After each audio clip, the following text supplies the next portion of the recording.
দেশের সংবাদ মাধ্যমের স্বাধীনতা রক্ষার তাগিদ দিয়েছেন প্রধানমন্ত্রী তারেক রহমান।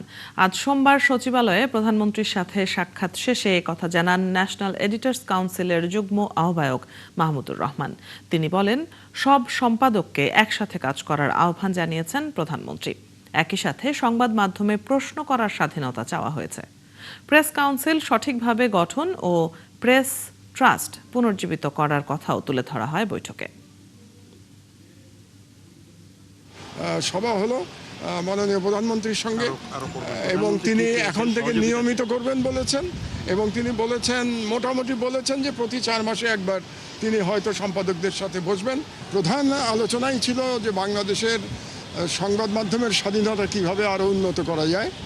এবং আমি একটি কথা মাননীয় প্রধানমন্ত্রীকে বারে বারে বলেছি যে সাংবাদিকদের প্রশ্ন করার অধিকার যেন খর্ব করা না হয়, এবং যেটা আমরা হাসিনার ফ্যাসিস্ট আমলে দেখতে পেয়েছি যে প্রশ্ন করার অপরাধে কিভাবে মানুষের প্রতি জুলুম করা হয়েছে, এবং চাটুকার বৃত্তি একেবারে সব সীমা লঙ্ঘন করে গেছিল।